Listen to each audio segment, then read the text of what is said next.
America और Venezuela के संबंधों को लगातार बिगड़ते हुए देखा। उसके कई कारण हैं और अभी जो वर्तमान परिस्थिति है जिसमें हम स्पष्ट रूप से देख पा रहे हैं, हालांकि अब तो हम एक तरह से कह सकते हैं कि अनऑफिशियली सभी समझ पा रहे हैं इस बात को कि अमेरिका का ही हमला है ये काराकस पे।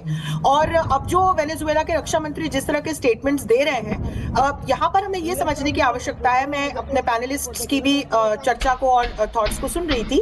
वेनेजुएला रशिया और चीन का एक पार्टनर कंट्री है या अलाय है, लेकिन इन दोनों ही देशों में से कोई भी वेनेजुएला के साथ आकर के खड़ा होने वाला नहीं है। और जो उसके दूसरे साउथ अमेरिकन पार्टनर्स हैं या हम कहें लैटिन अमेरिका के जो दूसरे देश हैं, यदि हम उनकी स्थिति को देखें, आर्थिक या मिलिट्रल उनकी पोजीशन को देखें, तो वो भी मुझे नहीं लगता कि इनमें से कोई भी देश इस प्रकार की स्थिति में है जो वेनेजुएला के साथ सीधे सीधे अमेरिका के खिलाफ आकर के खड़ा होगा। और वेनेजुएला के पास न सिर्फ लार्जेस्ट ऑयल एंड गैस के अनटैप्ड रिजर्व्स हैं दुनिया में, जिसपे कि सिवात साहब चर्चा भी कर रहे थे कि अमेरिका की नजर है। देखिए, इससे भी इंपॉर्टेंट है वहां जिस प्रकार का रिजीम है उसको अमेरिका खत्म करना चाहता है। एक पैरेलल गवर्नमेंट भी ट्रंप ने यहाँ पर स्थापित करवाई थी हुआन ग्वाइडो की, अभी तो वो डिसॉल्व हो गई। और यहाँ पर आप ये भी मैं आपको याद दिलाऊं कि जो मरिया कुरीना मचाडो है, जिनको इस बार का नोबेल पीस प्राइज भी मिला है, वो लीडर ऑफ अपोजिशन रही है और वो भी लगातार जो मादुरो शासन है उसको कैसे समाप्त किया जाए और कैसे वेनेजुएला में एक लोकतंत्र की अच्छे से वहां पर बहाली की जाए, इसको लेकर के वहां पर एक पूरा नैरेटिव चल रहा है और इसको यूएस सपोर्ट कर रहा है। आप इसको समझिए। तो एक अंदर से भी कहीं ना कहीं इस प्रकार की स्थितियां बनी हुई हैं जो वेनेजुएला की वर्तमान सत्ता के सरकार के अगेंस्ट में है और बाहर से अमेरिका ने मोर्चा खोल दिया है। तो इस वक्त वेनेजुएलन गवर्नमेंट जो है वो एक डीप क्राइसिस में है और इसके डिफेंस मिनिस्टर या अब मादुरो यदि कब्जे में है अमेरिकन गवर्नमेंट के, तो कैसे निकलते हैं, अब ये एक यक्ष प्रश्न बना हुआ है। शिवाज सर, लेकिन यहाँ राम आप कुछ कहना चाहते हैं, कहिए। मैं बस एक बात इसको समझने की कोशिश कर रहा था कि डोनाल्ड ट्रंप क्या सीधे तौर पर यह कहने की कोशिश कर रहे हैं कि भाई किसी भी देश की संप्रभुता का कोई लेना देना नहीं है। और ये मैं प्रफुल्ल बख्शी साहब के पास जाकर ये समझना चाहता हूं कि क्या संप्रभुता अमेरिका के आसपास जो देश है उनकी केवल एक दिखावा भर है, या तो जो स्टेटमेंट डोनाल्ड ट्रंप ने कहा है या जो यूएसए ने कहा है उसको सीधे तौर पर माना जाए, और नहीं मानेंगे तो हमारे मतलब का व्यक्ति वहां पर राष्ट्रपति होगा, हमारे मतलब की वहां पर सरकार बैठेगी, ये हम चिनूक से और फाइटर जेट्स के जरिए तय करेंगे। बख्शी साहब।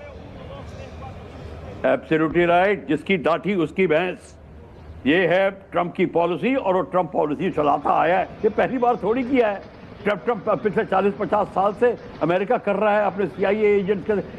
कर्नल मैड माइक होर एक बहुत फेमस मर्सनरी था जिसने ओपनली यूनाइटेड नेशन में आके अपना स्टेटमेंट दिया था कि हम ये करते आए हैं फॉर अमेरिका। और ये जो काम कार्यक्रम किया है, आप देखेंगे सब कंट्रीज की नजर तो है इसके ऊपर, पर सब कंट्रीज को दुख ये होगा कि हम क्यों नहीं फायदा उठा पाए। कोई इसकी इंक्लूडिंग क्यूबा, ये इसकी मदद के लिए नहीं आएंगे, बिल्कुल नहीं आएंगे वेनेजुएला की मदद के लिए, क्योंकि उनको पता था कि कार्टेल, ड्रग्स कार्टेल भी थे और इलीगल कार्यक्रम चल रहे थे। सबको ठीक है। जो ये अमेरिका ने जो किया, बड़ी सोच समझ के, बड़ी स्मूथली अपना ये काम किया है। अब ये देखना होगा कि यूनाइटेड नेशन में ICJ में जाती है बात या कहाँ जाती है कि कौन इसका करेगा, कौन इसकी तरफदारी करेगा, कौन इसका खिलाफत करेगा और अमेरिका के खिलाफ कौन जाएगा। आप खुद देखते हैं जितने आपके इंसिडेंट्स हैं, चाहे अफगानिस्तान का ले लो, इराक का ले लो, कोई इराक की 2 वॉर्स का ले लो, क्या प्रूव कर सकते हैं। वो तो ये कहेगा वेपन्स ऑफ मास डिस्ट्रक्शन था, वो कुछ और कहेगा, कुछ और कहेगा, ड्रग्स कह रहा है, हर एक चीज कहेगा वो। अब आप कुछ नहीं कर सकते। There is no such thing and let it, and this is going to be a lesson for other countries also. अब वो ताइवान की तरफ क्या बोलेगा जब चाइना एक्शन लेगा या लेने की बात करेगा, ये भी आप देखना पड़ेगा कि किस तरीके से अब करता है। पाकिस्तान को क्या कहेगा। अब ईरान के ऊपर उसने बॉम्बिंग करी थी, what is Iran reaction going to be. Iran कितना इसके खिलाफ और हो जाएगा, क्या अपना वेनेजुएला के साथ तालमेल करके और आगे की बात बढ़ाएगा। ये सब बातें अब डेवलप होंगी अगले 15-20 दिनों में, आप इसके नतीजे आने देखने लगेंगे। अब बख्शी सर, आप जो कह रहे हैं और अंशु जी आप जो कह रही थी, तो इसका मतलब क्या एक ही समाधान आप लोग कह रहे हैं कि उनके सहयोगी देश साथ नहीं आएंगे तो क्या ये जो वेनेजुएला है ये जाके अमेरिका की गोद में बैठ जाए, उसका संरक्षण प्राप्त कर ले जो ट्रंप चाहते हैं? ऐसा होगा या नहीं होगा? नहीं, संरक्षण की बात नहीं है। आप समझिए यहाँ पर जिस प्रकार का मादुरो रिजीम चल रहा था उसका अपोज तो यहाँ पर जो ये मरिया कोरिना मचाडो जैसे लोग हैं, नेता हैं, वो भी कर रहे थे। और जो बार बार हम बात कर रहे हैं कि ट्रंप नाम ले रहे हैं नार्को टेररिज्म का, ये नार्को टेररिज्म का मुद्दा बहुत ही ज्यादा क्रिटिकल इशू है विवेक, हम इसे भी समझे, क्योंकि विगत कुछ महीनों में ऐसे बहुत सारे शिप्स जो हैं वो सीज किए हैं अमेरिकन मिलिट्री ने कैरिबियन रीजन में। और मैं आपको बता दूं कि ये बहुत एक क्रिटिकल इशू है जिसमें पैसिफिक और कैरिबियन रूट से, ऐसे दो रूट्स हैं जिसमें वेनेजुएला से होते हुए ये तमाम जो ड्रग कार्टल्स हैं इन्होंने आतंकवादी संगठनों से हाथ मिला लिए हैं और अमेरिका तक ये ड्रग्स जाती हैं। तो ये एक इशू, हम ये ना कहें कि ये सिर्फ एक कारण बताया जा रहा है, क्योंकि this is one of the reasons, this is not the only reason. Definitely मैं भी इस बात से अग्री करती हूँ, but this is one of the reasons कि ट्रंप को एक मौका मिला वेनेजुएला पर अटैक करने। मैम अब मुझे एक बात समझाइए, मुझे एक बात समझाइए। मैं ये आपके खुद के बयान आप जो समझाने की कोशिश कर रही हैं, मुझे उसमें कॉन्ट्रडिक्शन नजर आता है। एक और तो आप भी ये बात मान रही हैं कि ड्रग सिर्फ एक बहाना है, असल में अमेरिका को वेनेजुएला का तेल भंडारण और खनिज हथियाना है। दूसरी ओर आप फिर ये बात कह रही हैं कि नहीं, ड्रग भी इसमें एक मुख्य कारण है।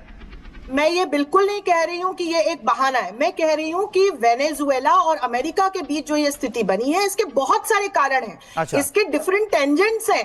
राजनीतिक टेंजेंट अलग है, ये नार्को टेररिज्म से जुड़ी हुई एक टेंजेंट अलग है, वहां आंतरिक रूप से जो स्थितियां बनी हुई है वो एक अलग टेंजेंट है, वहां एक अलग नैरेटिव बना हुआ है। अब इन सब के बीच में अमेरिका चाह रहा है, उसको एक अच्छी सिचुएशन मिल गई है। तो ये मैं नहीं कह रही हूं कि नार्को टेररिज्म को बहाना बना रहे हैं ट्रंप, वो एक सीरियस इशू है जिसकी वजह से पूरी दुनिया को आतंकवादी गतिविधियों से दो चार होना पड़ रहा है Vivek. It's a very serious issue. आप देखिए कि वेनेजुएला में कार्टेल्स ऑफ सन्स और ट्रेन दे अरागुआ आज की तारीख में एक्टिव है, मेक्सिको में JNJ है, कोलंबिया में फार्क है। ऐसे ये बहुत सारे ड्रग कार्टेल्स हैं जिन्होंने आज की तारीख में हिजबुल्लाह और तालिबान जैसे आतंकवादी संगठनों के साथ हाथ मिला लिए हैं। और इनकी वजह से न सिर्फ ड्रग सप्लाई, ये जो पैसा है, ड्रग्स है, इसकी वजह से आतंकवादी गतिविधियों को अंजाम दिया जाता है। तो अमेरिका की आंतरिक सुरक्षा के लिए लगातार ये खतरा है, इस पर रिपोर्ट्स हैं। और पिछले कुछ महीनों में हमने देखा है कि कैसे ट्रंप ने मिलिट्री एक्सरसाइजेस करके इस तरह के शिप्स को भी सीज किया है। ऐसे दो रास्ते मैं आपको ये भी बता रही हूँ, एक पैसिफिक रूट है, एक कैरिबियन रूट है, जिसके जरिए मेक्सिको तक पहुंचती हैं ये सब तमाम ड्रग्स और फिर बाय रोड फ्रॉम मेक्सिको ये अमेरिका तक पहुंचती है। तो this is one of the reasons. तो एक अलग अलग, कई बार होता है ना, किसी संघर्ष के पीछे के अलग अलग कारण होते हैं। एक राजनीतिक कारण भी है, एक आइडियोलॉजिकल कारण भी है, एक जो अभी वेनेजुएला के पास ऑयल एंड गैस रिजर्व्स है वो कारण भी है, और जो नार्को टेररिज्म का इशू है वो भी एक कारण है। बहुत सारे कारण हैं। तो ये अब जाकर के इस प्रकार का विस्फोट, हम इस प्रकार का संघर्ष हम देख रहे हैं विवेक।